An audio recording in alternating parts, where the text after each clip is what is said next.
This conference will now be recorded.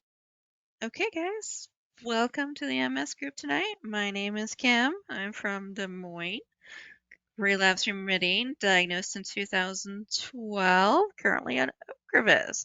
We'll go around and introduce everybody and let me know if you need a time to talk tonight. And we will start with Frank. Welcome, Frank. Yes, my name's Frank Austin. I'm from Plainville, Kansas, out in the middle of nowhere. I'm from flyover country. What can you say? You know, I love it here. Uh, I do need some time tonight. I got a couple of things to talk about. And hey, I'm just having a good time. What can we say? Thanks, Frank. Hi, Marlo. Go ahead and introduce yourself. My name is Marlo, Sterling Heights, Michigan. Onset 97, diagnosed April of 22, dimethyl fumarate. And I don't have anything to say tonight. Okay. Thank you. Hi, Marie. Go ahead and introduce it to yourself. Welcome. Hi, how are you?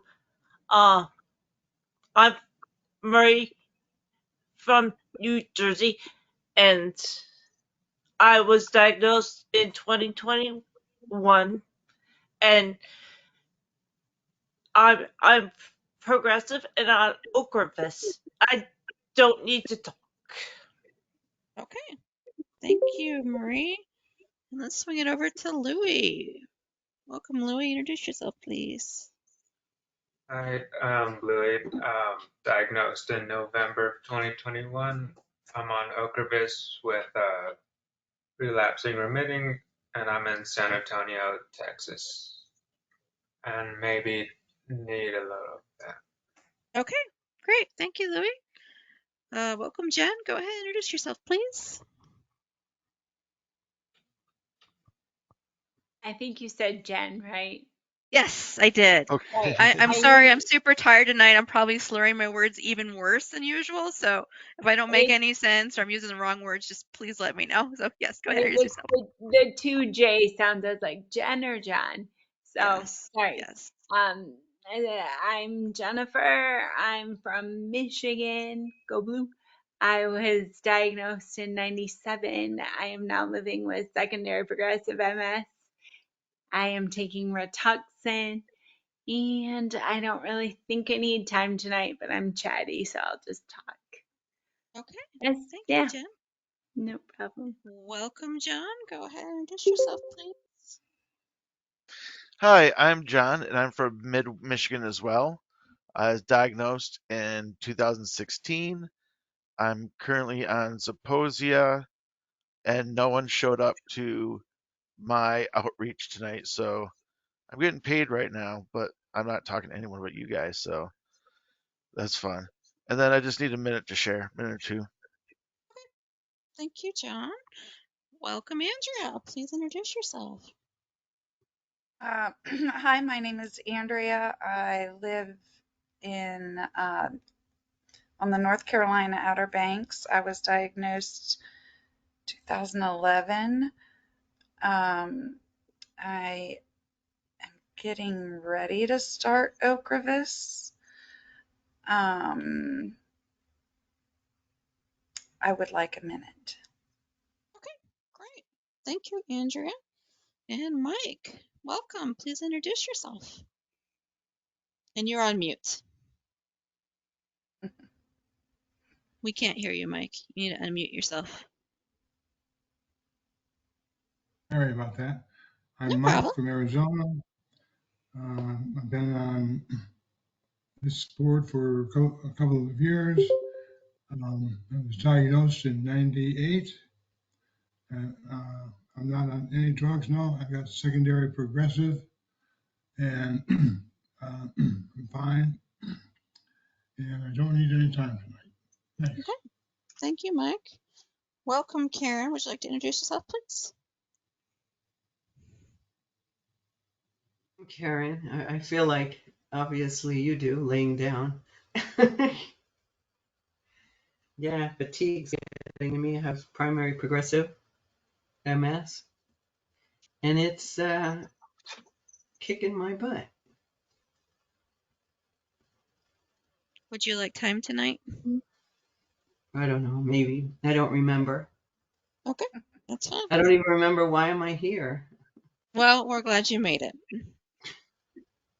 Let's go ahead and start with Frank. Well, okay. I had a very interesting situation develop in the past few days. And for background, to let you know, I went to high school with our local newspaper editor. I also, and she was my classmate, and we won a dance contest together and blah, blah, blah. And also, one of our high school students was a guy named Jerry Moran, who is now the senior senator from Kansas. And the reason I say that is I was sitting here a few days ago, actually Tuesday of last week. My phone rang and it's the editor of the paper. And she says, Frank, I need you to write an article. And I went, about what? And she said, Jerry, the senator, has written a law or proposed a bill that affects air access for the disabled, making planning to put wheelchairs on airplanes. And I went, oh, okay, I can handle that. I think that's something we've talked about at the MS Society. And it's such an interesting thing because you can't even find the bill text if you log in to the House of Representatives website in Washington, D.C. You still can't find the bill text. And it's been a week. And it's just amazing that somehow he introduced the bill with the chairman of the Committee on Aviation, and he's the ranking member and she's the chairman. They introduced the bill. Somehow the editor of the local newspaper found out about it, called me about it, and asked me to write an article for the newspaper about it. And it was just bizarre. And really, you can't find anything about the bill at all now, although I have got the text because I went back to the MS Society and they did some digging around and they found it for me. And it's just weird, but it's great. It goes right along with the air access amendments, which would make flighting with a wheelchair on an airplane the standard thing. So I don't understand what you're saying. I'm not understanding the actual issue. That being on an airplane, what, with a wheelchair? You can't get on an airplane with your wheelchair right now. You cannot. And so the bill is? To make it, the bill is to plan to be able to get a wheelchair onto an aircraft.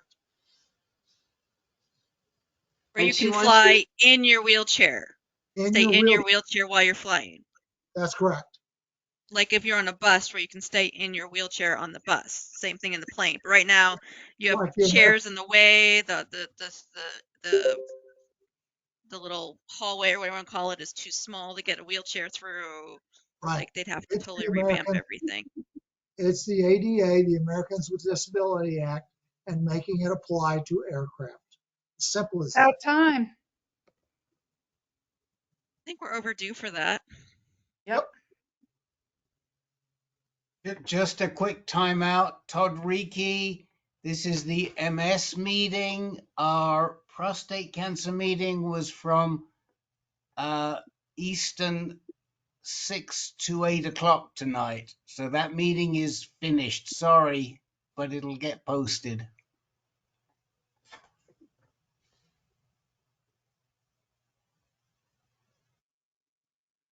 So anyway, it's an interesting thing, and how it all came to be, I haven't the slightest idea.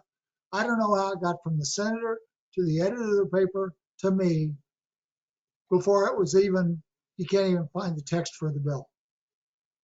Strange. But it's one of your senators from Kansas that's involved in the bill, which is pretty cool. And that you know personally from school. That I happen to know personally. Yeah, I mean, I'm sure that has something to do with it, but Does he still live in your town at all when he's oh not? heavens, no. He moved to Manhattan when his daughters went to the university, Kansas State University. But you mean Manhattan, Kansas? You know, from someone who's from Manhattan, I'm a little puzzled, but I've heard of Manhattan, Kansas. It's the little apple. That would be really cool if that got passed like quickly and then the enactment date. And I don't know how the airlines are feeling about it and if there's any pushback or how, because I mean, essentially you probably have to be the ones like the first ones in the cabin. And I don't even know, would a wheelchair even fit through the the door of an I don't airplane? I don't I would know. think that it would be like new, when they put new conditions for a car, it's like cars built after this date have to right. incorporate these things. So I'm Yeah, guessing that's probably the way it will be. it's gonna Airplanes be, built after 2030 will have this built into them, you And I'm know. trying to think of like smaller aircrafts where there's like, like one person on each side or something like that and how that all works. But that's interesting. Very, it's gonna very have, interesting. there's gonna have to be a transition. There's gonna have to be situations where it doesn't apply and where it does apply. I Right know now, oh, go ahead, Frank. I know that there is a consideration for an airline bill that is going to go to vote tomorrow, and the only thing in it that applies to wheelchairs is uh, lithium-ion batteries and stipulations for them, and that's the only thing that they talked about, and that's for putting the wheelchairs in the Yeah, baggage compartment. yeah. As of last weekend, Delta Airlines has enacted a new policy that says, we understand that your mobility device is an extension of you. We're committed to providing the best possible care. To suit your needs, we transport all types of personal assistive devices, including manual and battery powered chair, carts, blah, blah, blah, blah, blah. And over the weekend, they released something that had um, a power chair in the front seat of their cabin. It was like a prototype where you Yeah. could lock your power wheelchair into an airplane if they have like foldable seats. It isn't gone into manufacture yet. I believe Oh, they're I'm still sorry. trying to develop it. And I'm just dovetailing off what you're saying, John. I just know that we have seen Delta Airlines really step up and do something a lot for people in wheelchairs.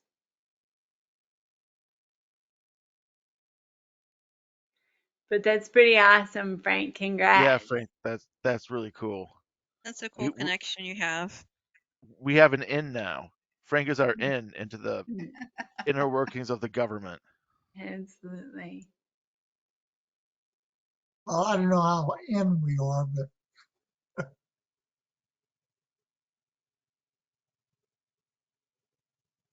Does anyone else have anything they'd like to say about this topic before we go to the next one?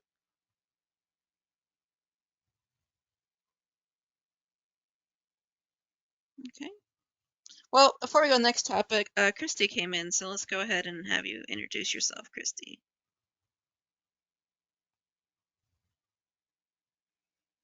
Hi, I'm Christy. I'm from Brighton, Colorado. I was diagnosed in March of 2003.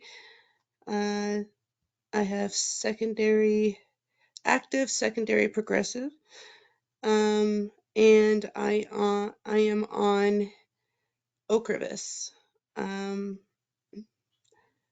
Other than that, I don't think I have anything to talk about tonight. Okay. So Thank you. you're welcome. I'll jump in if I have anything to say about anything. Okay. Oh, And then I have a message from Carmen. I don't know. Did she send it to you? I haven't Oh, received anything. she No. just I guess sometimes we chat. So she said, "Oh, I have to miss tonight. I'm sorry. I'm going to miss it. I'll look forward to next time." I know a lot of times she is like making dinner because she's on the. She I don't she know. She did said something she came did up. show up last night in the Oh, wrong meeting. well, then that might No, explain it. no, she did try. She did try. She showed up last night in the wrong meeting. That's awesome. Okay, well, let's head over to Andrea.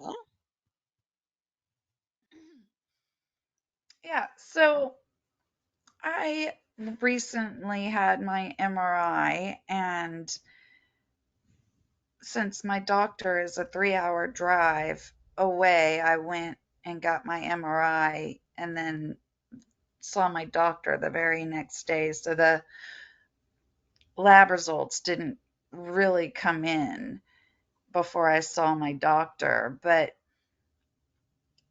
he called the radiologist, and he came back with exactly the same thing they've told me year after year after year, that there are no changes on my MRI. And I feel like when I was diagnosed, I had 3 spots on my MRI. And so, now I've talked to my doctor. I don't see him again for another 3 months, but the report says that there are 17 spots on my MRI. And I know that's not that many compared to a lot of people, but it's definitely more than what I remember with 3. And so, how does that happen? Like, that they tell me there's no changes whatsoever when there's obviously different numbers?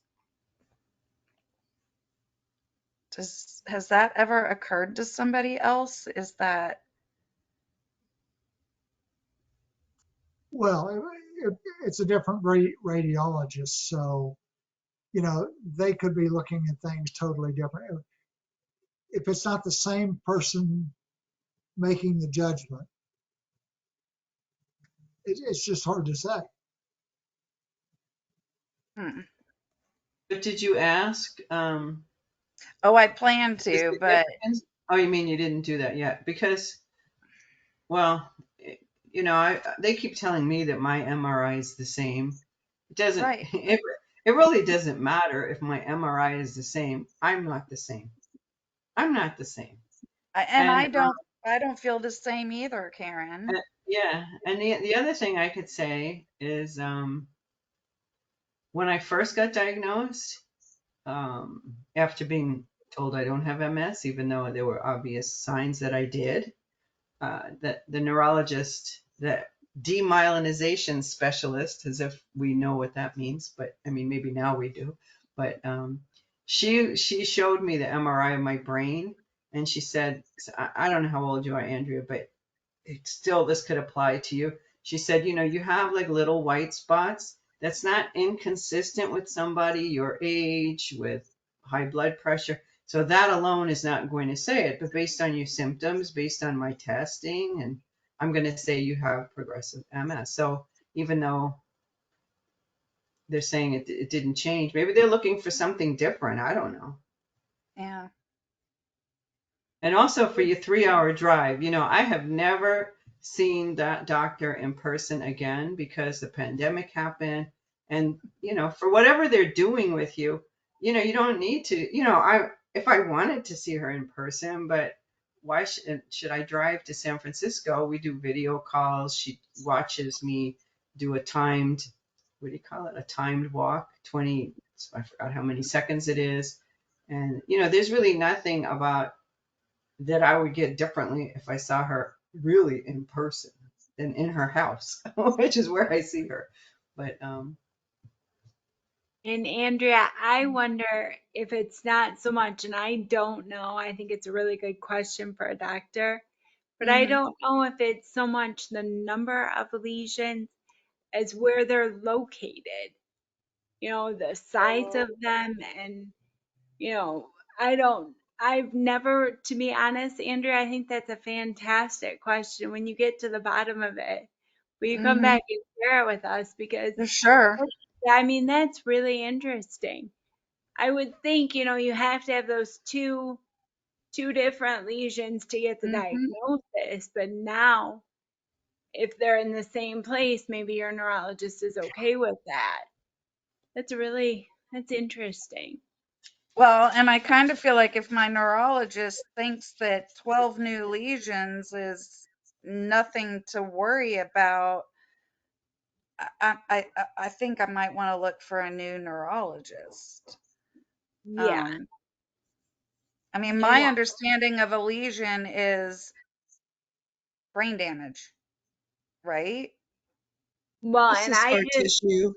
I just quick Google search since you've been talking about this, and it said that the average MS patient has around 17 lesions. But again, I don't know if it matters size, if it matters location. Right. So, yeah, you can educate us. It'll be like class with Andrea when you find this out. 'Cause I think that's, or any of us who go to see our neurologist. I don't know, you know, Dan just had an MRI like last week, and Mhm. the neurologist called and said, "We haven't seen you since before the pandemic. Get your butt down to Ann Arbor." So I get ya. Yeah. Pain, it's just pain sometimes to connect.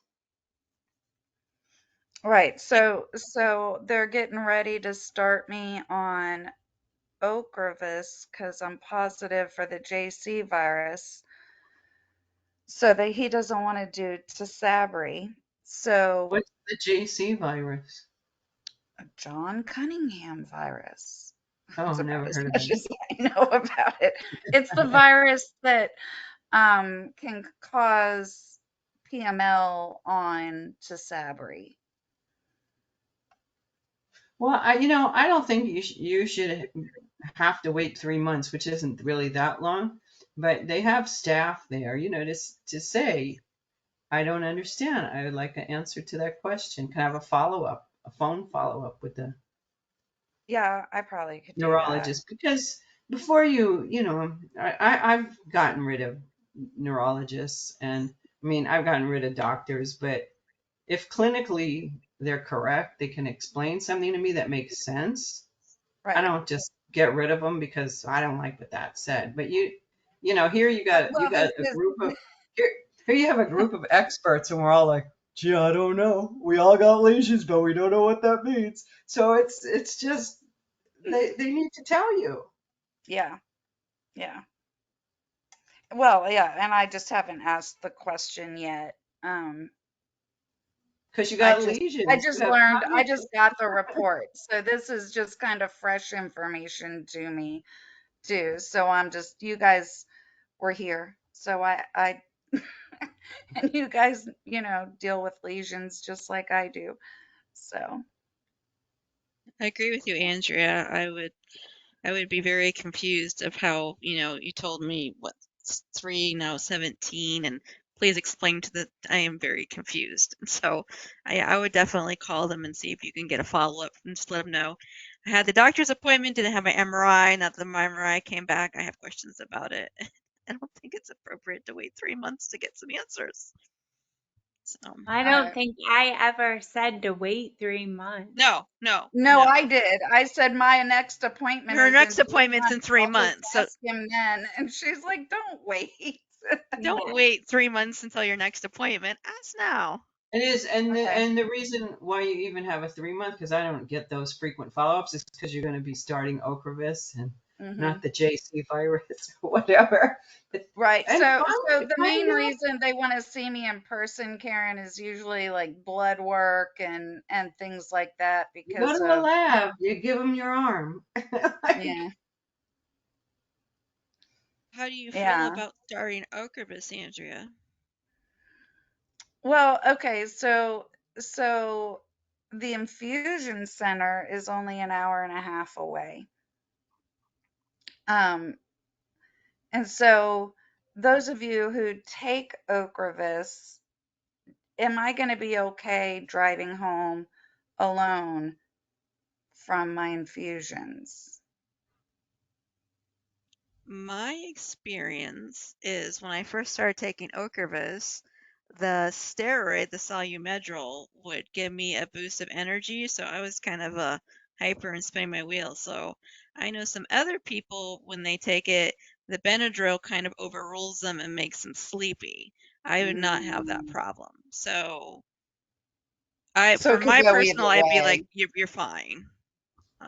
But I would say the first time, and you're getting the first time you get it, I'm sure they told you you get a half dose, and then 2 weeks Mhm. later you do a half dose, and then it's 6 months. So you might see if someone can give you a ride, because your Benadryl dose will not change, and your steroid dose will not change. So maybe have someone come with you the first time to see how you feel. You might be just the super slam because you're tired because you've been there all day and you She don't want to also drive said home. they might be able to set up an Uber ride for me. That's one expensive Uber ride for an hour and a half. I know that's what I was thinking too, but it would be at no cost to me. And If they're exactly what, paying, Uber right. that up then. I know. if they're adding it to your bill that the insurance pays for, all for it. Yeah, I Uber don't, XL. yeah, I don't know. I'm gonna have If to, they're paying, man, if they're paying, take it. right. Because We'll find I, out because you don't want to get that bill. But Amen. also the MS Foundation, I think it's the foundation, I don't remember now. They will pay for occasional rides. That's with But the MS Society. I know that for sure because my navigator asked me if I needed transportation, that they would set it up for my infusions, or if I needed any doctor appointments, then they would set it up for my doctor appointments if need be. So And I pay think for So she I it? know was the MS talking Society about does. coordinating through an agency that has a program like that, I think is what she was talking about. Yeah. my um, infusion's only like 15 minutes away, so that's not a big deal for me to drive. I might think differently if I have to drive an hour and a half, but driving or riding a car really drains my energy. I don't know how it affects you, Andrea. I know for me it does. So maybe if I had to drive an hour and a half, like, I really don't want to drive, especially if I'm kind of like loopy and like a woo on this. I don't know how steroids treat you. Uh, you might be wanting to stop and get a bunch of food because I get the munchies from the steroid. I have a Hmm. shopping addiction when I get on a steroid, Really? and then I get in trouble. I'm I'm just looking usually forward to a clean house. I'm usually pretty knocked out after my infusion, so just a heads up. I mean, I usually feel like I get the best sleep ever, so that maybe, yeah. So the Benadryl really affects you, Louie. Oh yeah, yeah. It's See, I'm probably the most relaxed I ever get as the entire year. I'm always like I had a problem where I'd have really hard time sleeping the first week and then I'd crash and burn the next week because I hadn't had a lot of sleep for a week because I'm all like takes about a week for the steroids to get out of my system. But I do like to take Benadryl at night. I've learned the hard way to take Benadryl at night when I get my infusions for that week so I sleep more so I don't have the crash the following week. Interesting. Okay. So I think your Well, answer is don't risk the 90 minutes yeah, on your own. See how you have someone drive you, see how you feel, and then the 2 first weeks time. later you can make a better decision, more informed decision on if that's something that would work for you or not. Okay. I appreciate everybody's input. Thank you. You're welcome. Hmm. Imagine an hour and a half ride home when you're sleepy and you don't have to drive, and oh my gosh, just sleeping in the back of that Uber XL, that Escalade, man. Oh, I do know, it. and I need to check the route because I don't know exactly where the infusion center is, but it's in Norfolk, which means there's a possibility that there's a tunnel, and I don't like the tunnel. And so if I'm either sleepy or super jazzed, I don't know how I'll handle a tunnel. We'll be curious Where's to the hear what your reaction is. your Yeah. side effects. And Where's the neurologist? Well, my Also North? neurologist is in Raleigh. Oh, so that's Uh, really far, like totally different places. Is that yep. just because the closest infusion center is Norfolk? And then you're like on Yes. that island, like you're going on a road that nobody Hmm. goes on unless they know where they're going. It's like, Right. Yes. Yes. So, and that's another reason that I might consider, I mean, that in my head, I'm considering a new neurologist is one, I haven't had this neurologist very long because my neurologist retired. And he's a 3-hour drive where there's an MS center in Norfolk, which is half the distance. It's only an hour and a half to get to Norfolk. I don't know. We'll see. Time will tell. see how well they respond to your inquiry on the MRI, how quick they get back to you, what kind of answers they give to you. Do they brush you off? Do they actually thoroughly explain it where you're satisfied with the answer? Right. That's Yep. My vote is always going to be some sort of MS neurologist Yes. specialist. Yes. And if there's one closer, I would say do it. It's not that this neurologist has done anything wrong to this point, in your eyes, but I would definitely go somewhere closer, and also who specialize in multiple sclerosis, because they're the ones that would know best and give you better answers that Right. you may have, whereas your neurologist now may know a little bit about MS because Oh they're no, he's neurologists. definitely an MS specialist. Like he's very well Oh, known. okay. Yeah, he's definitely MS specialist. It's an MS center. That's kind of why I've stayed with them through COVID and through everything when I moved. I also moved from that area, so I have a network of people. So when I go to my neurologist, I go visit my friends. Gotcha. I stay with friends. And so I don't have that network in Norfolk. So Gotcha. so So, yeah, it's a toss up sometimes. yeah, so if so they does, if it's an MS center, Hmm. I say it all the time. I don't know why the doctor didn't tell me, but she has a nurse attached to her program. Find out if there's a nurse that works with. I don't feel like I have to talk to the doctor, and when I talk to the nurse, I Yes. feel pretty confident. Like I know what she's saying. I know that she's going to communicate with the doctor. I know that there isn't like, was there anything in that visit, that 3-hour away visit, that had to be in person? Like, was there anything that happened that? Well, I have done some, virtual visits with him. He wanted to see me in person and like feel like there's been muscle weakness and things like that he wanted to, when they hold your knee and tell you to Right, lift right. the That knee makes and they sense. hold your Yeah, ankle. So he wanted to be able to do that exam. Yeah. yeah, and that makes sense. Yeah. So, Good morning, Kim. The one thing I can say is with my MS center, the neurologist uh, coordinates my infusion date and my doctor's appointment, so it's all on one day. So it's only one trip up where I get my infusions and doctors. It's that one day. That's right. And awesome, Marie, that they do that's a that. really good point too, because I could always coordinate seeing my neurologist with my Ocrevus unless he doesn't want them done at the same time. Maybe he wants the infusion and then he wants to see me 3 months after the infusion. So that wouldn't necessarily coordinate. I don't know. Those are more questions I think I'm gonna have to just call them. Yeah. So, thank you. Anyone else have anything else they'd like to add before we go on to the next topic?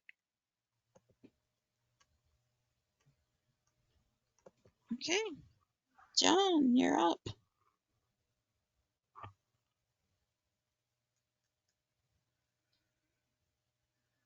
Well, I overdid it last weekend, Mm. right? But I told MS that my body is mine. It works for me. It doesn't work for MS. And so I was able to stay in my chair all day and see friends and hang out with family because it was my birthday yesterday. So we had a party over the weekend. Happy I just wanted, birthday. thank you. I just wanted to spend spoons on Saturday and not have anything to do for the next couple days. And today I'm still feeling it. It's hard to stand up. Um, my wife also overdid it this weekend. She is the perfect wife and the perfect decorator and all of those things. Best birthday I've ever had, so that was really cool. Good. But also, I started at a new physical therapy place last week. I was referred to it by my neurologist in a tone of voice that said, either you go here or I'm going to kick your ass. Like, that was the thing. It's like 15 minutes north of Grand Rapids, and it's a place that's called Life Living Without Barriers. They only take in patients with nerve damage, so a lot of spinal injuries. I'm not the only MSer, that kind of stuff. So I'm really excited to go there. They have a little infinity pool with a treadmill on the bottom, and they have a TV. So I'll watch, I don't know, HGTV or whatever we watch when we wait in offices. Um, they also have 2 Hoyer lifts that are attached to the ceiling, and I watched a man who could walk fairly good with a walker. They boosted him up there, and he's like running and jumping over obstacles and playing kickball with his wife. I looked right at my therapist and said, "That's what I want to be doing." Like walking better, things like that. So, um, my parents and Melissa's parents got me a very nice gift of a reclining lift chair. And it actually came in yesterday on my birthday, so that was fun. I'm still not quite used to it. I feel like I'm going to slide my ass right off the front of it, you know. So it's going to be like that for, I've been told, the first couple of days, but I really like it, and it's helping my circulation, so that's really good. Sorry, I don't have anything negative to ask about or talk about. I just wanted to say that I said to MS, no, no, and it said to me, yes, but not right now. So it was just really cool. I stayed up way past my bedtime, had an amazing amount of fun. It was cool. People stayed over. It worked. So that's my only spiel.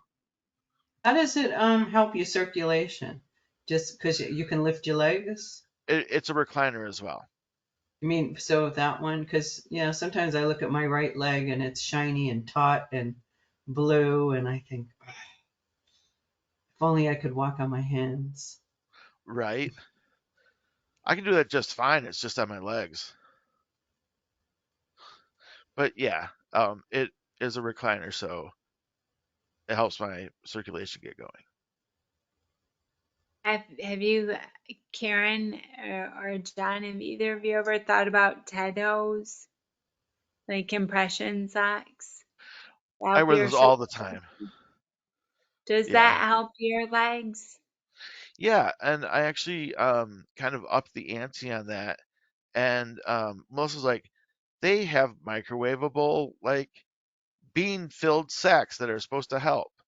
So I got one of those, put it on my foot, relieved so much like pressure, aided circulation. But holy shit, did I hate the the blood rashing back into where I had the stuff on. It's so weird to feel blood rush back into your feet, but I've gotten over that, and now I like doing it. It makes me feel good.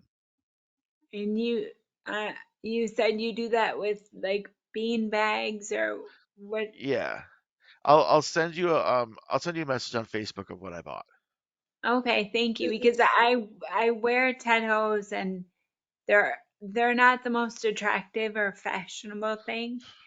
So I found compression socks, and this is not an advertisement, but I got them on Amazon, and they're actually kind of cute. And Nice. and they're warmer than just white Ted hose. So So yeah, our compression socks, I wasn't being distracted. I wrote in my notes because I'm seeing my doctor tomorrow. Compression socks, question mark, because that was on my mind. But is that the same as Ted hose? I think for the different pressure, depending, like Ted hose at different levels of pressure, and I think a lot of compression stocks mean the same thing. They may not be as, I mean, Jennifer would have a better I explanation. mean, I for me, I feel like my unattractive white Ted hose and my cute compression socks, they feel pretty similar. And it's interesting, Kim, because you say that about the levels. I saw my primary care doctor today and asked him for a prescription to buy another pair of Ted hose, and he just gave me like the low level of compression. So I don't know. I think you could probably get them a whole crap ton like stronger, but I just use the just the easiest method. And But you don't seriously, have on Amazon, just compression socks. to Yeah. put them on. With a paralyzed right hand, trying to put Ted hose. I mean, I know when I was a nurse trying to put Ted hose on people, it's like good luck with that. So there's that. But actually, I wanted to ask. So I'm glad you brought that up, because on Medicare now you get $60 every quarter of stuff you can buy. Um, and one of those things was compression socks, and I forgot to ask my doctor. My doctor, she's my primary, but she's also an osteopath, so she knows a little bit more about the body than other people. So I'm glad you said that. It's on the top of my list for my visit tomorrow. And Well, I have. Dan puts on my compression socks for me, Karen, and he doesn't have a paralyzed hand, but he does have the MS. So if he has any sort of tricks or something, I'll shoot you a message. I have trouble putting on my socks. Just my Okay. sock. Well, I hadn't even thought, because I do have a sock. What do they call it? I forgot. But like a thing that you could put your sock on with, and I hadn't thought about doing that. Probably my biggest fear would be I wouldn't be able to get it off. Yeah. I saw a T-shirt that I thought was perfect for all of us. Like I talk a lot of crap for being someone who falls over when they put on their socks. I just thought it was appropriate. Just talk a lot of crap, but So, I fall over putting my socks on. so since I got the lymphedema, since I've been in the wheelchair, I have a hard time controlling the swelling in my legs. And so the compression socks, they're really difficult to put on because I'm so swollen. So what I have after going to the OT are these. Um, they are, shoot, this Velcro is so strong. So basically what it is they wrap around the leg, and you can put it at the compression level you want around the leg. And these stretch and then give you that compression from the knees down to your ankles. And then there's a partial compression sock that basically covers your foot and ankle area where this does not. So when you put it on, you have these hash marks right here. I don't know if you guys can see them, but if you stretch, the further you stretch it, the more compression it gives. And then I have a card that you hold up to it because you need to have uniform compression from top to bottom all the way down in order for these to work. Now these are a lot easier because it's more of a sleeve than it is a sock that you have to pull up and on. So I got these, my OT measured my calves and everything, and then we went on the website. I think it was Compressionsockguru or something like that. And they're not cheap, I'll tell you that. I think for one pair it was like $180 for Ouch. one pair of these. But you know, my FSA covered them. I could have gotten them through, I can't remember what, but my insurance was not going to cover these because they were so expensive. But they've been quite the lifesaver. And I usually keep them at, here's the card. So the card, you can see it has the 20, 30, 40, and 50. So that's how you measure how tight you're wrapping the leg compression around you. And, you know, having to do it myself for the most part, because my husband may be big and strong, but he is completely turned around when it comes to trying to put on compression socks. And even though I've shown him the easy way to do it, he doesn't get it. It hasn't sunk in, and which I don't blame him. So this is a lot easier to do, and it tells you the MMHG level you can put them at. And usually I keep them at 40 when I do put it on. I just looked at So a search because, you know, I looked at compression sleeve leg, but it just looks like the sock. Doesn't look like whatever you have, but it's good to know there's other things. yeah, and I didn't know about them until I did see my OT, and she was like, I was having a hard time justifying spending money when I didn't know what MMHG level I needed to be at. And neither does she, not until like I actually got one on, because if I put one on, it was too tight, then I would have to wait to order one that wasn't as tight. So she recommended these type of garments so that you could adjust them as you put them on. So does it have a And name? Or you um, don't, just not a hold name in on. there. You would think they want to sell more of them.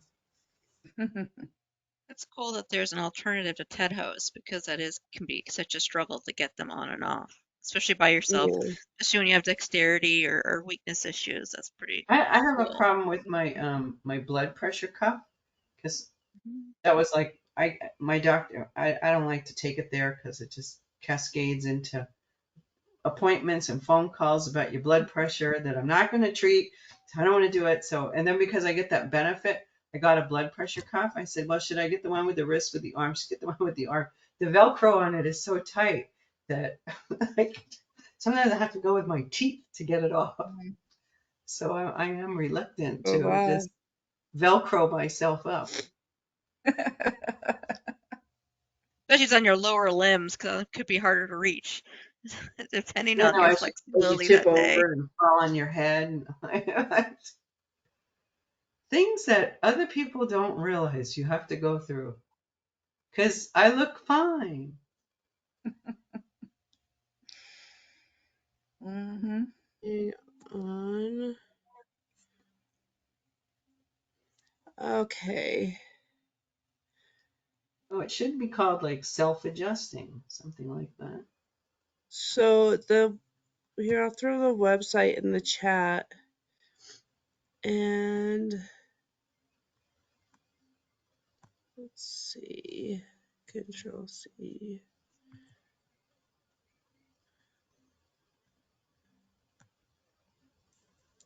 But yeah, these have been a lifesaver for me. So let's see here. So what about, there's something like, has anybody done that? A Fit King compression boot where, you know, you actually compress a button and it'll. So I've had kind of not really a boot, but something similar to that. But that might have been more of a in the hospital thing. I'm not sure. Where it inflates and like pumps your leg. Yeah. Mhm. Yeah. I mean, I thought of just putting on a, like, what do you call it? When you have a sprained ankle? What's that Like called? a ace bandage. Ace bandage, yeah. But you know, it's like everything you have to do is just another thing to do. It's true. And so I'm sorry John had to drop. I was going to ask him, he was talking about the or the lifts from the ceiling. I was going to ask him if he had heard of a zine, which is kind of have you guys ever heard of the zine? No. It's I'm kind of like curious. a new wheelchair alternative, and I just put a link in the chat. Okay, But thank you. it kind of lets you sit on sort of like a bicycle seat, and it supports you from below. It's a little bit smaller than a wheelchair, and it has quite a really good turn radius. But you use your own legs. It does to wheel, or like you walk, it just holds you up a little bit. It's very interesting. I'm looking at it right now. Yeah, Oh, it's that's very, super crazy, Andrea. isn't it? Isn't it? Oh my goodness. Okay. It's wild. Yeah, thank you. I'll look more into that. Um, I'm an MS friend, and they have a kind of a monthly group similar to this, but just with MS friends. And a lady brought that, and I've just been fascinated by it ever since. It's wild. I mean, I remember being diagnosed in 97, and a woman in my in-person support group said, "This is a good time to be diagnosed with MS." And I thought, whatever. And now I think if someone was diagnosed today, I would say this is a good time to be diagnosed with MS. I mean, just for the It's never, medicine that we have, it's never a good time. it's never a good time, but I guess it's better than 20 years ago. And just this zine thing, I want to be like a dork and show the picture to the group. I know. I don't know if you're going to be able to see it. I don't even know if it would. Looks like a little bicycle on the woman's butt. Mm-hmm. Isn't that wild? Just crazy, the implications for people with mobility. Yep. And yes, Karen, I get you. It's never a good time to be diagnosed with MS. To me, it looks like a wheelchair. It's an alternative because you're still using your own legs to make it mobile. I don't know how else. Yeah. Oh, I So see it. Yeah. That doesn't work for me because I don't have equal muscles.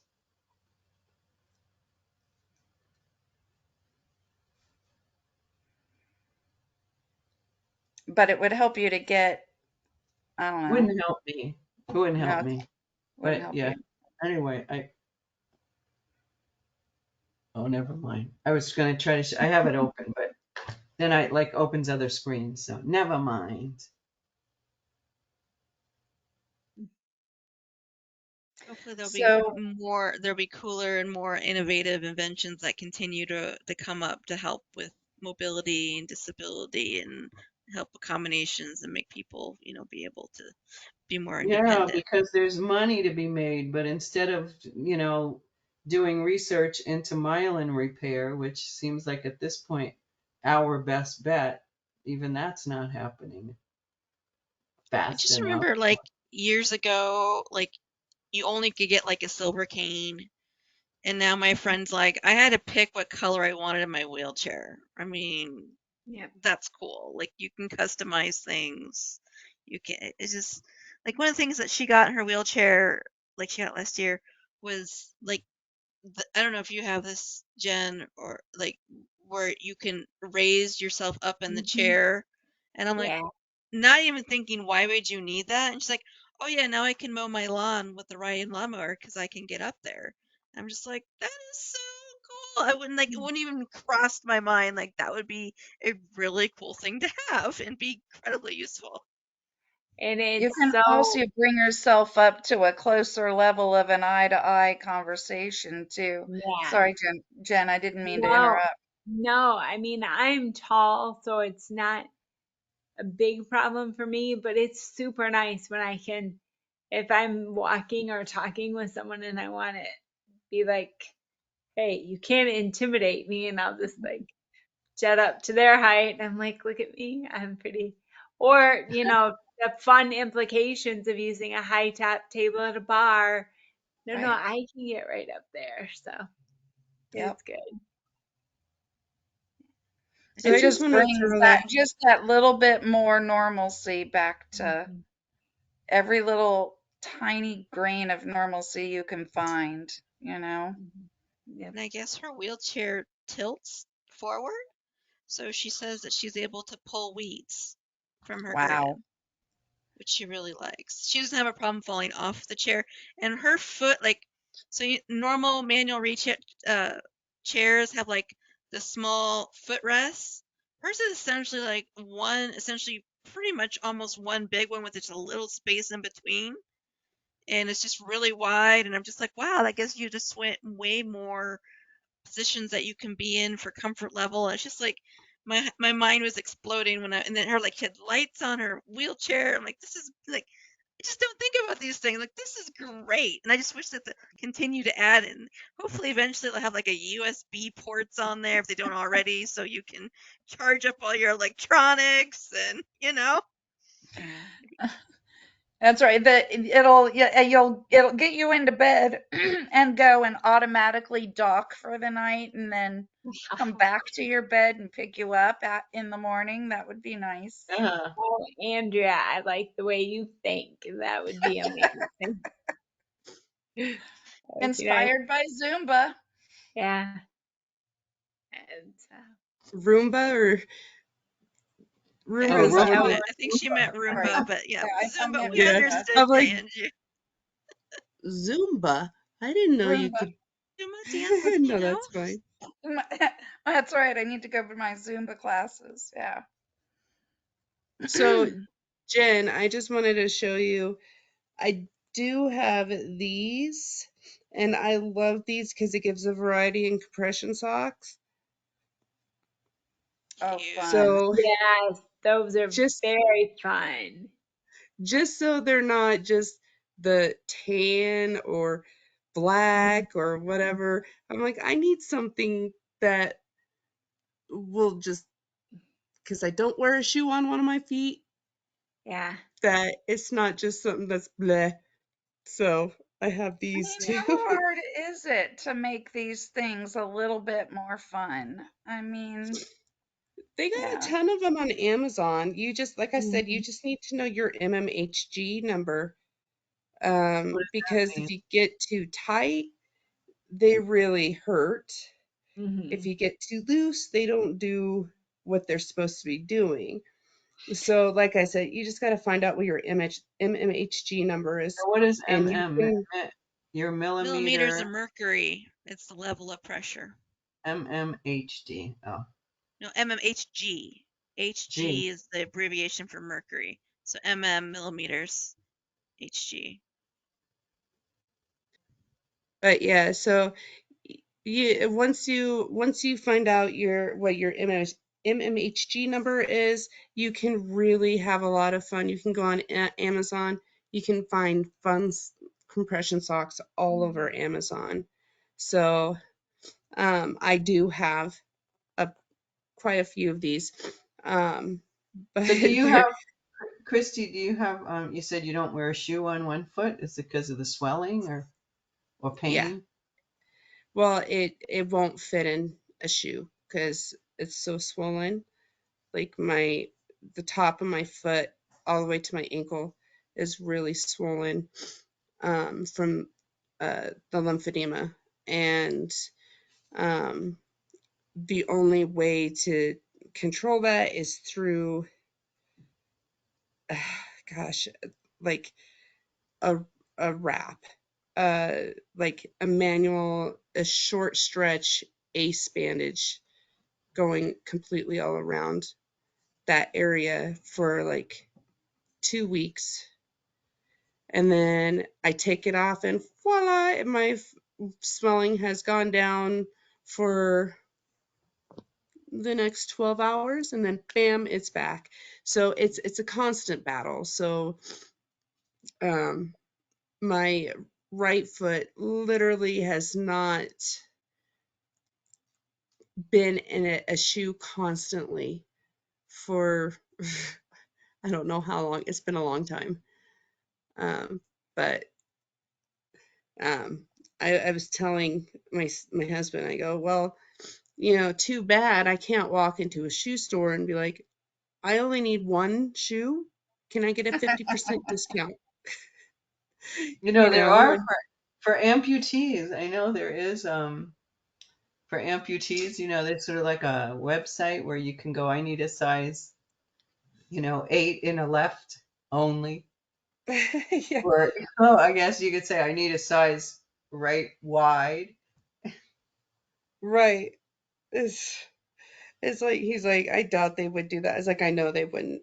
I was like, No, not in the so shoe we're store, stuck. but and it's probably easy. I mean, I heard about that a long time ago because I majored in rehab, voc rehab, and um, it was way before the internet. But I bet there's an easy way to.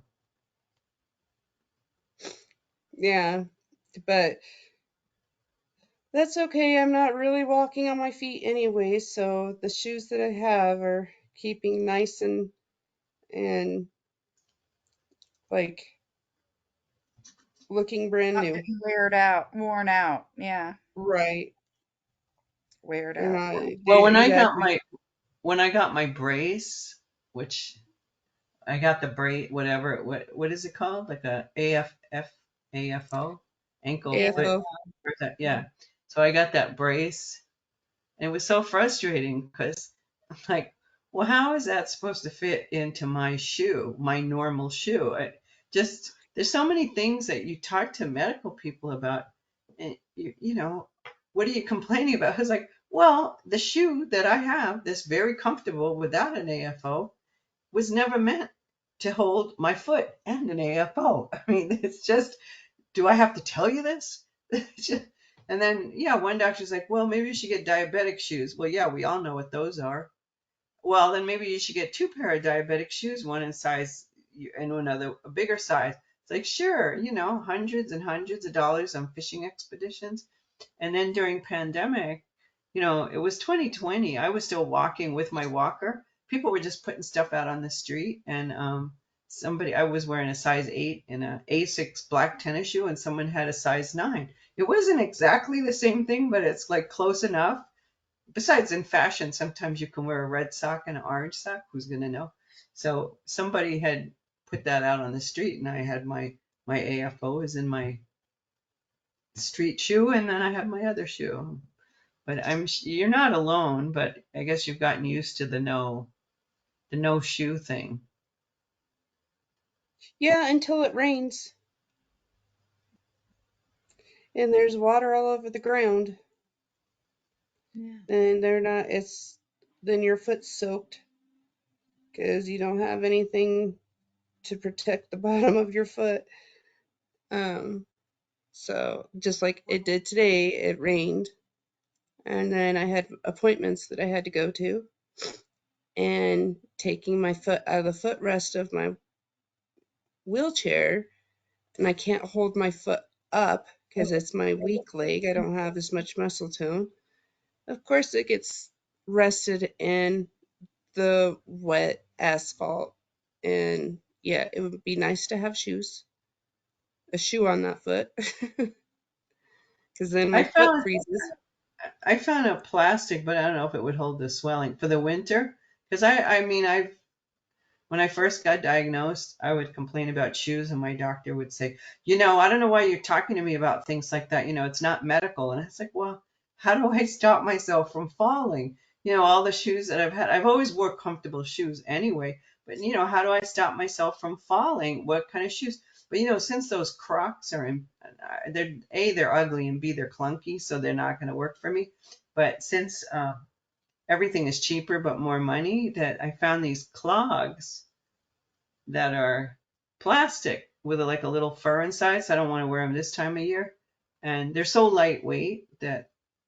But now I'm looking at sandals because it's just hard for me to even bend down and close the sandal. And I'm thinking, oh, well, if I have to slide my foot in, is my foot going to slide out and I'm going to trip, even though I'm using my walker like almost all the time? But occasionally in my house, I feel like I know where the walls are, I know where the furniture is.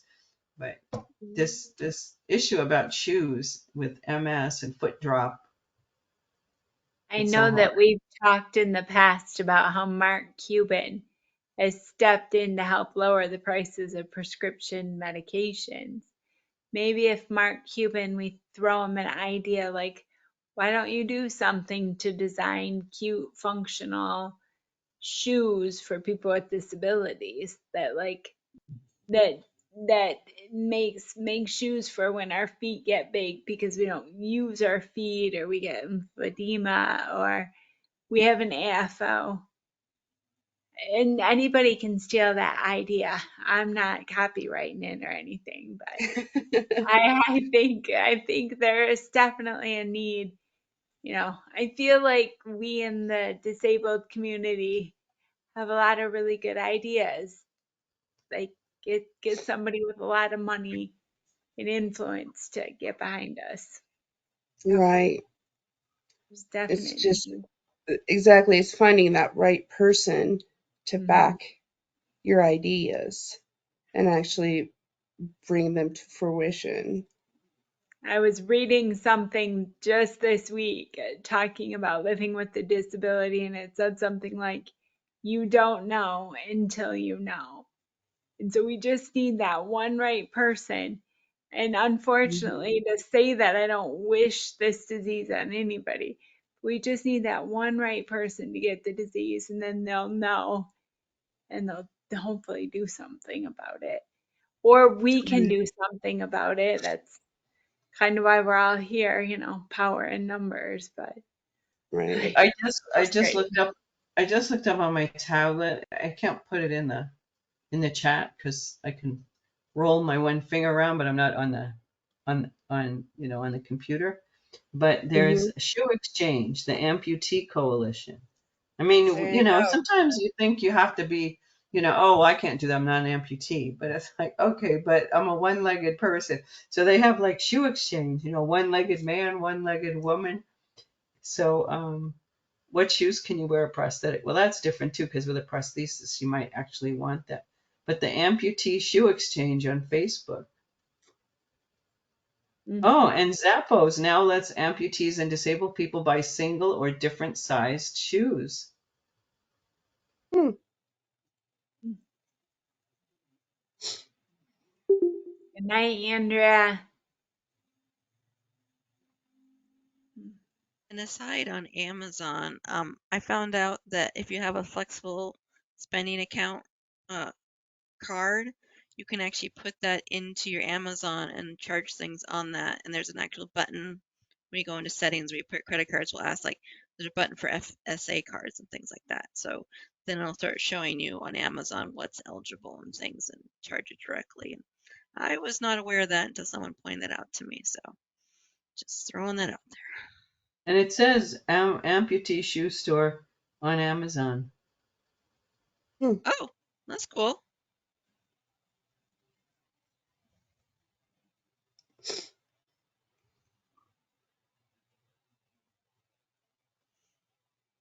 Louis, did you still want to talk about something tonight? You were kind of waffling if you had something.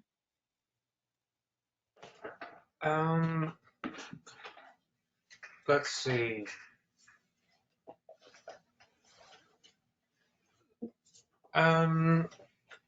Yeah, I think, I don't know.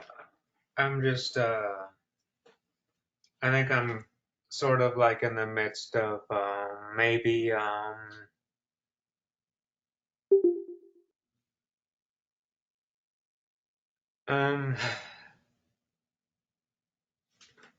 I don't know, maybe like a pseudo relapse or something. I'm not quite sure. Mm-hmm. I'm not sure what's going on. What's new symptoms have cropped up for you, Louis? Um,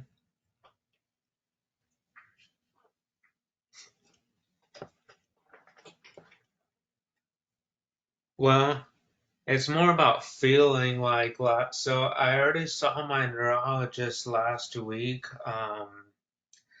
It's been weird because I felt like super slight tingle in my arm and then a Mm-hmm. little bit in my leg, but super faint. And then I was going to my other neurologist, so I have epilepsy. I was on my way there and I felt my tongue felt numb. So I was like, huh, okay, well, let me call the other one. So I called the MS one. And they said, okay, come in, blah, blah, blah. So I went there. She did all her on site, everything that she could do. And she didn't notice weakness or anything.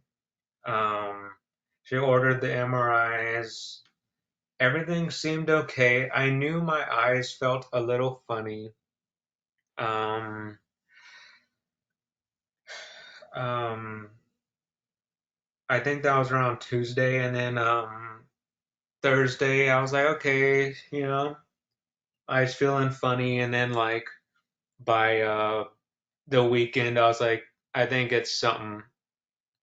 So my eyes have been bugging me, you know.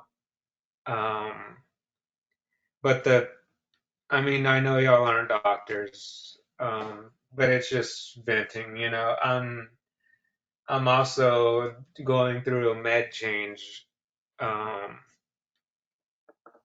Or your so that's MS? no for my epilepsy. So Okay. that's been hard. So it's increasing my fatigue a lot.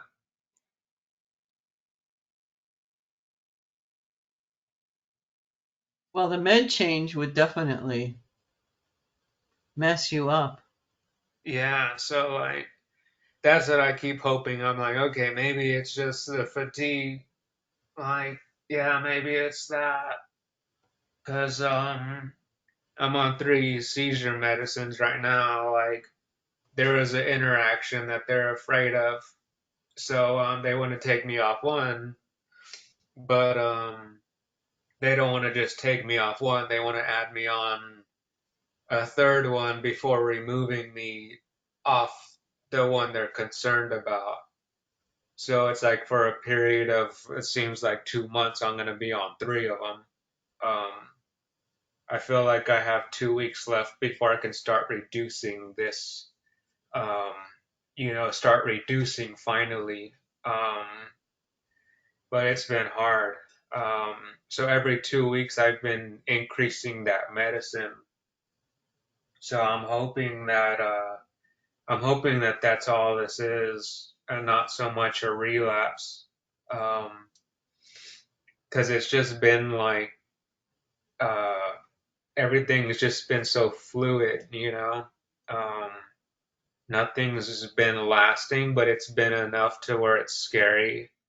I have MRIs tomorrow.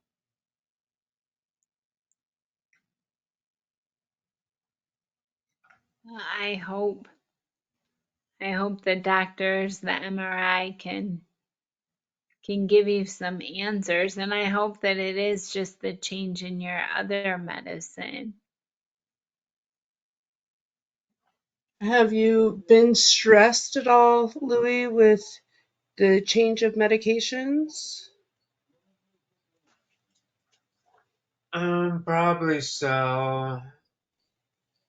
I mean, that was a pretty scary ordeal. I mean, I really don't like that doctor. I hate that office. They're like, yeah, you probably don't want to be on this medicine because it could cause heart problems. Ugh. Like, well, they told me that over an email. I was like, well, that's something nice to find out. And the Right, medical bedside manner. Yeah, and Were this they the was right. ones before that the, put you on it, Louis? what's that? Was that the Huh? office that put you on that medication? Mm-hmm. Yeah. And then they decide, like, after you're on it for so long, oh, we don't want you. Yeah, exactly. Yeah, I was like, well, y'all put me on this. And this wasn't even my doctor who told me this. This was a nurse practitioner. And at this office, the nurse practitioners go in and out like literally every 6 months. It's to different people. So, yeah, it's ridiculous. Well, Um, that's enough to make you, stressed out. Just from, I mean, for what Mm-hmm. it's worth, it's not really worth anything, but I guess because yeah. having worked in the medical field, it does sound, it does sound, your voice is slower. It does sound like it's more chemical, that it's from the medication than just anxiety. I mean, that'll make you feel, when you get news like that, it's always going to up your anxiety level and everything else. But, these are chemicals. Ask a pharmacist, Kim. You start messing around with chemicals in your body, it's like, well, you're going to feel, you don't have to feel crappy, but if you do, it makes sense. Yeah. Have you let the office know that changed your meds that you're having these symptoms so they're aware? Yeah, yeah, they know my fatigue's pretty Are bad. they the numbness? Like your tongue Um, and your arm and the MS one, yes, I hadn't talked to the epilepsy one okay. um yet, but I'll tell them. But Is that they're kind is the epilepsy related to the MS, or just totally two different things you got unlucky with? of unlucky with, yeah, that one's been there since I've been a baby.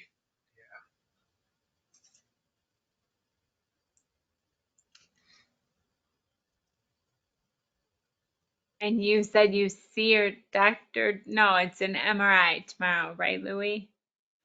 Yeah, tomorrow morning, with and without contrast, spine and brain. Yeah, Okay. so that'll be good. I hope you like get some answers from the doctor or find, the medicine like levels out. You get more stable with that. Hope that hmm makes you feel better. Yeah, because she did everything. She was like, I told her. I mean, I didn't tell her. This is what I always like to do is I don't like to tell them which side of me feels funny. Like I'm like, I like to let them test me and say, Make do them you figure notice? Yeah, and she didn't know. Um, and she didn't feel anything. Like she did her things, and I mean, my only ever clue is my eyesight, and I felt my eyes were funny. And today I took my nap, and I woke up stressed, and I woke up really fast. And when I woke up fast, I had my double vision, like I did when this all started. And yeah, that's when it was like, clued in, like I'm not just imagining it. But yeah.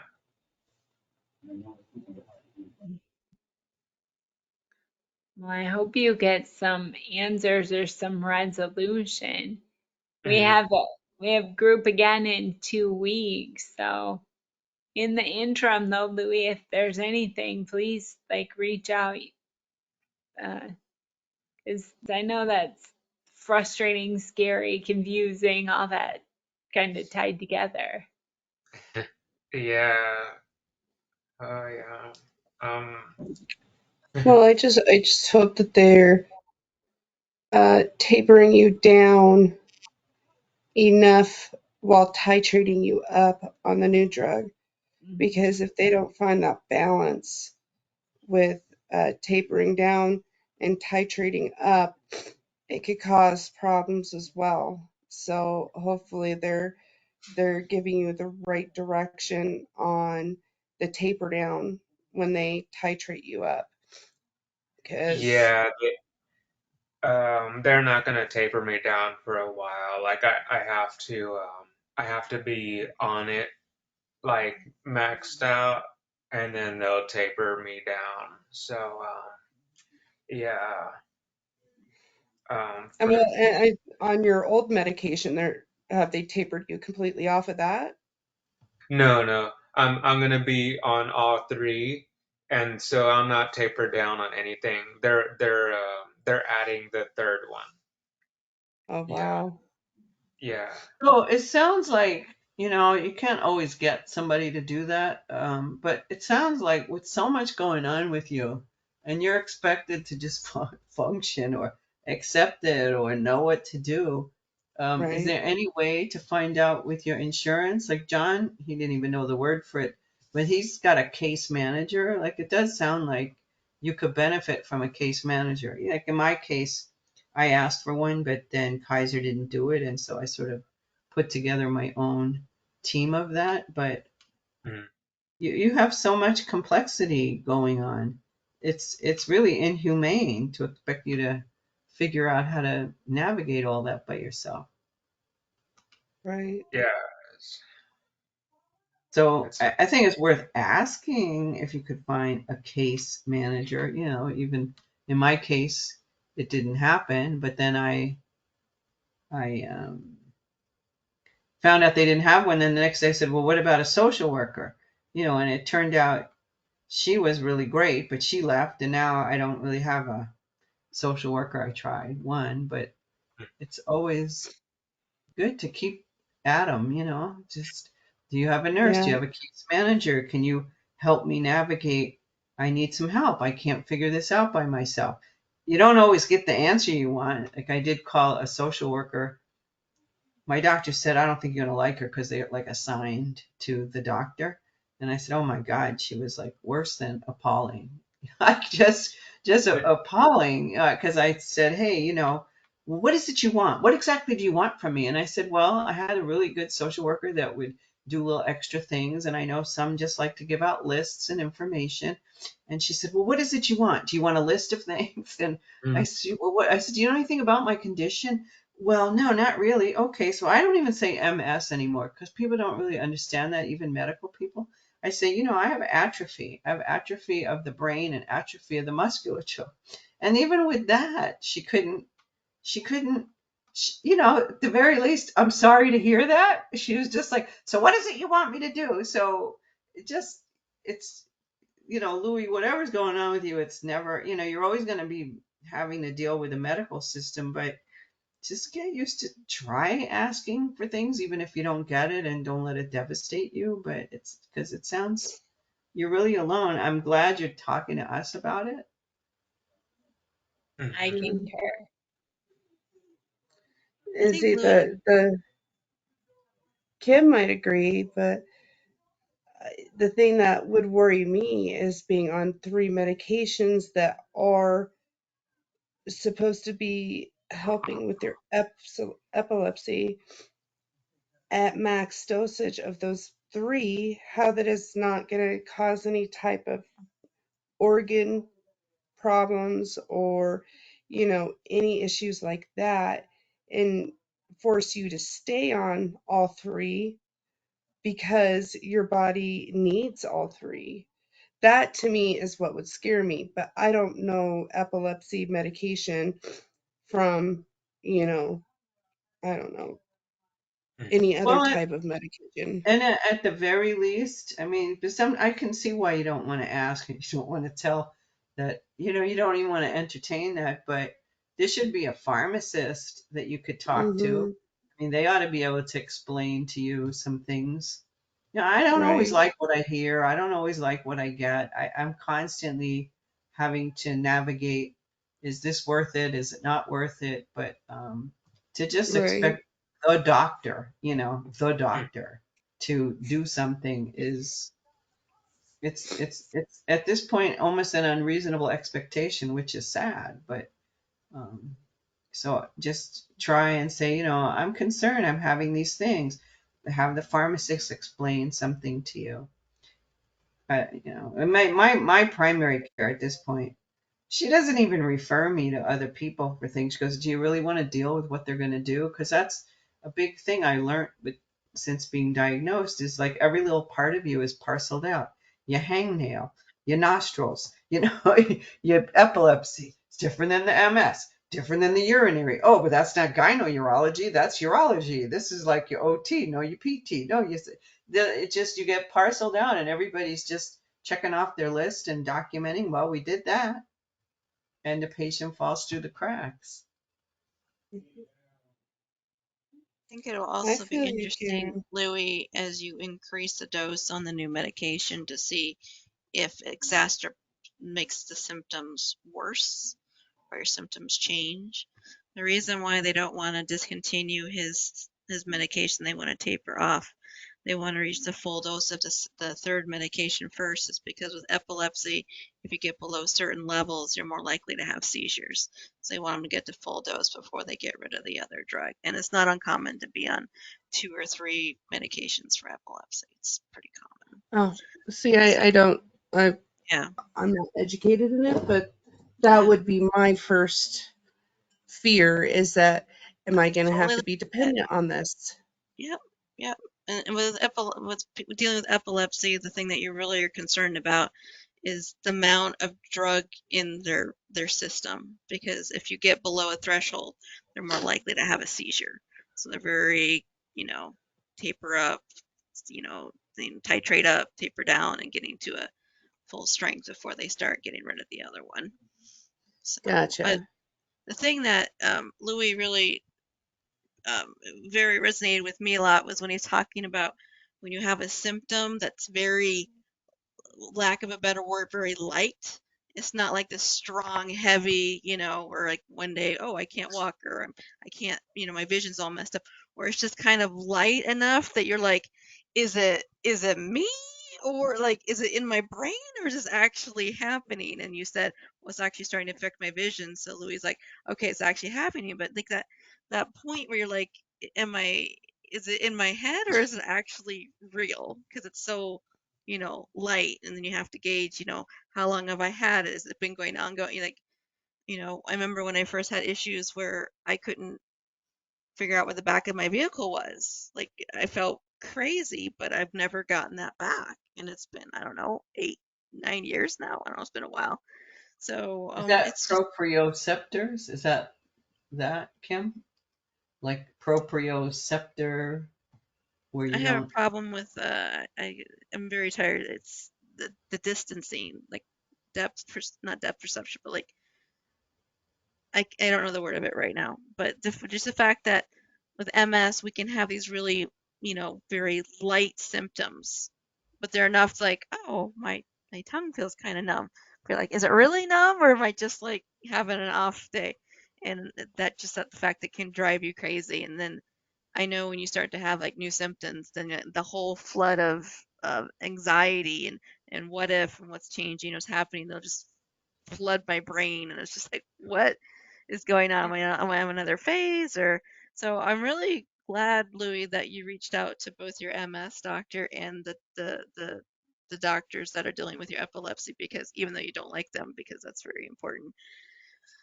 But I mean, you definitely have, it could be a side effect to the changing the medications, and your body's just getting normalized and getting used to things, and hopefully it'll pass. It could be like you just don't like the new drug. It could be a variety of things, but definitely keep on it. And if you're having cognition issues like myself, keep a journal so you can kind of remember, because it gets to me, everything gets so fuzzy. Like, was that a month ago? Was that a week ago? What were my symptoms I had? And yeah, It's but yeah, it's we're really always. important to document those things, to Mhm.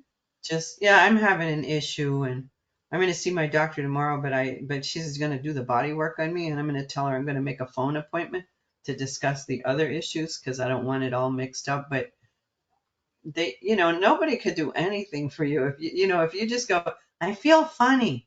What do you mean you feel funny? I mean, I've had that as a nurse. I walk in a room and it's a long time ago, so in the hospital they go, I don't feel right. Well, what do you mean? Well, you should know. You're a nurse. It's like, no, give me some data, give me something to work with. My primary is very specific. I know how she is. I know she's going to want details. I know she's going to want that. And so I don't even want to have a conversation with her about anything until I can give her that details. But I think you're right, Louis, to go, I'm not going to just give it to them. Let's see what they're doing. How are they playing detective? How are they doing? How are they just dismissing it? Are they asking the right questions? Because that's the stuff that lets you know whether at least you can feel somewhat. I don't know. How do you feel that Kim? I mean, I know I felt better hearing Kim explain to you, but how did you feel? Yeah, that's validating because that's what I've thought with my tongue. I didn't want to say, well, my tongue went numb, but it felt funny. Like sometimes when you bite your tongue and it almost kind of goes numb a little bit, or if you burn it a little, just slightly, it felt like that. So it wasn't alarming, but it just felt funny. But it was funny enough that I kind of thought I should call. So I felt things like that. So that's what it is. So I just weird. So it's hard to describe to the doctor too. It's like, well, I felt like I felt something, but I don't know. You know what I mean? So it's just stuff like that. Uh, Yeah, that's where documenting is good because I'm having like bowel issues that are different. And it's just like a one time, I know like for 2 days I was really tired. So I didn't eat dinner. I just had earlier food. I didn't have vegetables. And then it's like, oh, okay. Well, is that it? Well, now then I added bran. Then I got too much. So, and I'm not great on documenting. I'm better. I mean, I'm probably good because I know how to do it. But still, just I think, oh, well, I'll just remember. And I think, I don't remember. I don't remember when this happened and that happened. And it's, I mean, that's the worst thing for a provider to hear from you is, I don't know. I don't remember. Like, well, what are we going to do with that information? So, and then it feels funny. Like you feel, what, I'm so obsessed. Well, my stool looked like this and then that happened. And those are like the worst things to talk about. But still, to just keep in mind, like I'm asking you, you're the provider. I didn't even think about, no, I'm having a lot of numbness too, like my hand, I can't just barely move it. But sometimes I bite my cheek. I never thought about it until you'd mentioned that, oh, well, how come I bit the inside of my cheek? And Louis, it might have nothing to do with your MS. It just may be the side effects of the new medication. mm-hmm, That's something that you and the doctors have to tease out. And mm-hmm. maybe your body just doesn't like this new medication, or it's just going to take a while to get used to it and normalize, and then you don't notice it anymore. So there's a lot of things that to keep in mind. So it'll be it's nice that you were able to get into your neurologist so quickly and get an MRI for tomorrow, because that'll help give you some answers. Like they can rule out, okay, you don't have new lesions. We know it's not that. We don't visibly see it. Check that mark off, and then go, okay, are your symptoms stabilizing? Are they getting better? Are they waxing and waning? Are they getting worse? I mean, there's just so many things to play with. But it sounds like you definitely have like you started the new medication and then you noticed the symptoms. So they could be connected. They may not be connected at all, but it's very interesting. So Mhm. Yeah, it's definitely a trend. Um, and I know nausea too started when I started my medicine, so that's an obvious side effect there. But it started with my medicine, so hopefully that's the trigger and not anything else.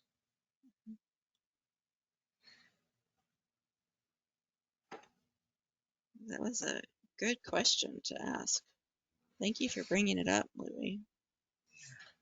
Thanks for all the feedback and advice. Does anyone else have anything they wanted to talk about tonight at all? I know a few weeks ago I realized, oh, I'm having problems reading. I guess I need to stop reading adult books again and focus. Jigsaw.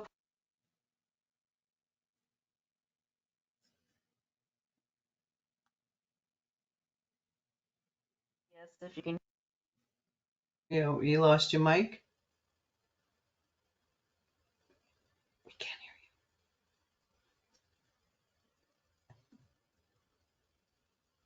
hear I think you. Wow. Kim. What is Christy's cat trying to tell us?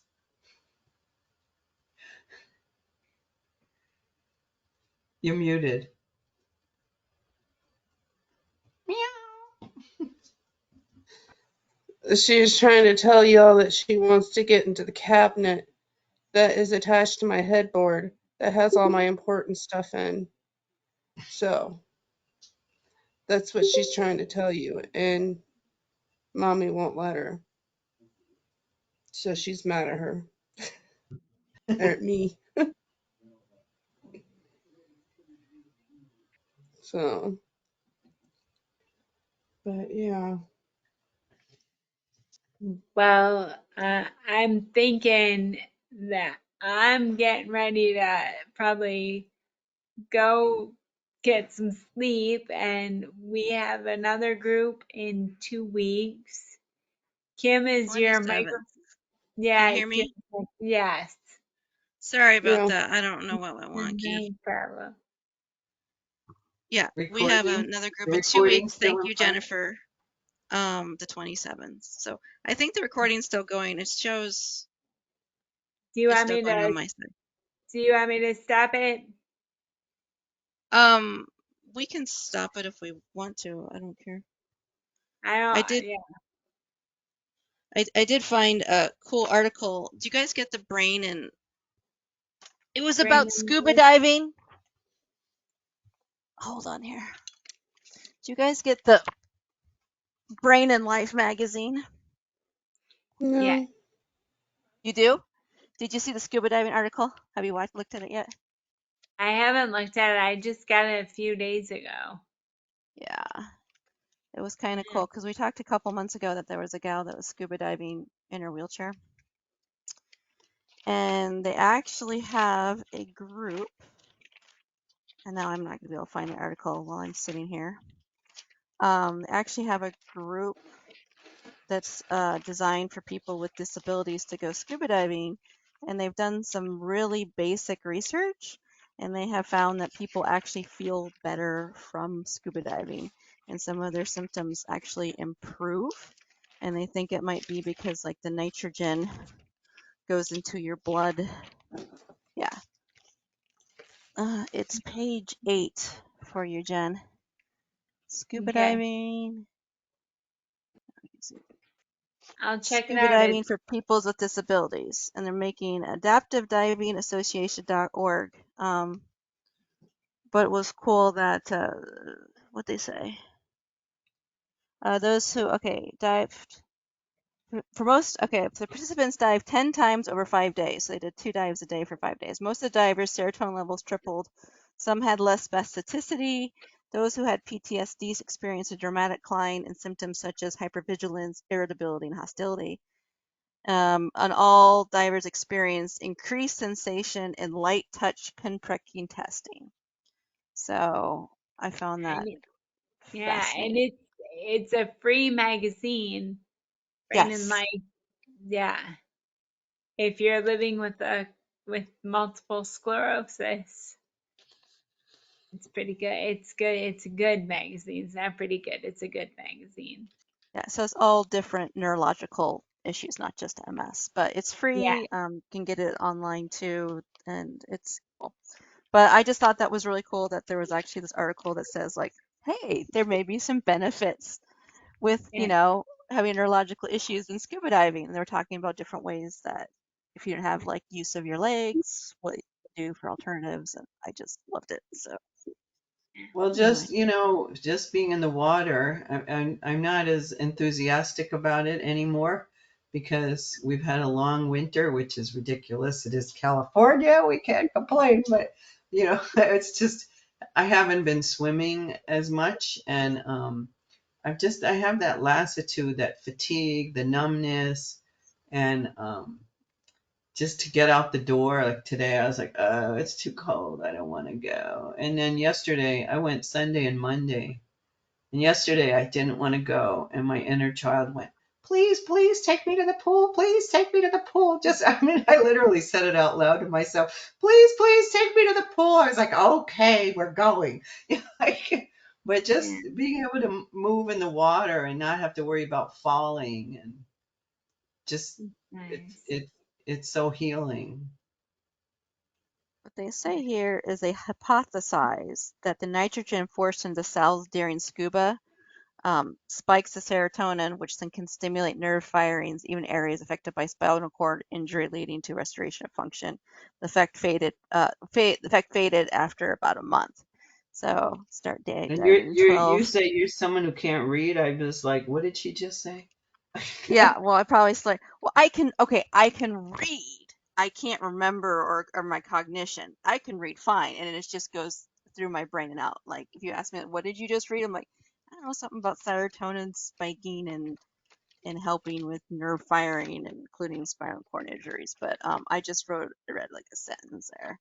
No, no, the reading has gone again. And I'm just like, ah, and it's like, well, that happened like 2 years ago. Like it was around June, so it's like the right time. I mean, it's like not, but so I just had to reframe my brain, like, all right, we're not going to worry about reading today. We're going to focus on more manual dexterity and other things. So that's what I've been focusing on instead. So, Seasonal affective reading. hmm? Seasonal affective reading. Yeah, seriously. I don't know I think it lasted like month and a half or something last time. I'm not quite sure. I didn't document it, so I really can't tell you how long it Yeah, I was. remember. I'm having trouble focusing on reading myself because I do like the audiobooks and I'm sort of out. I could get a new one and then I go, why don't I read? I have all these books that I've been wanting to read and the visual, like Louis, that I'm constantly weird with the visual and I've had that since I've been diagnosed and the ophthalmologist said, well, legally you could still drive. It's like, oh, is that all we need to worry about? But I can't see like I used to see with my left eye. I know I'm really reading with just one because the left one's blurry. Well, you don't have optic neuritis. Okay, well, that was all I was asked to find out. Maybe I don't want to go find out. No, now you can't drive. Like, but that fatigue, the anxiety, the everything just affects. It's like a cascade, right? It just affects. Yeah, when you definitely have a new symptom arise, like everything, like you kind of get that anxiety just kind of washes over you, and you're just like, is Yeah. this is this Is this going permanent? to How happen long to is this me gonna forever? Is last? this it? Yeah. Am I going to be like this forever? Absolutely. And then you have to be like, okay, stay in the moment, stay in the present. Don't go jump into the future. You gotta just deal with it one day at a time. And All right, I'm going. okay, I'll stop the recording here. or resume. I don't know what it's going to say here. Yeah, I'm fading out here quick. I'm tired. I've been sick. I can't So, find the leave button because Yeah. it's so It says obvious. there's It's a red. problem Because pausing your it's recording. Please try again. So I don't know when this is getting. This probably won't cut off until we leave the room. So It's something not oh, screwed like up when my audio went out. it doesn't I look will like it's recording. Looks like see the you show. all. See you all in 2 weeks. see ya. Bye Bye-bye. bye.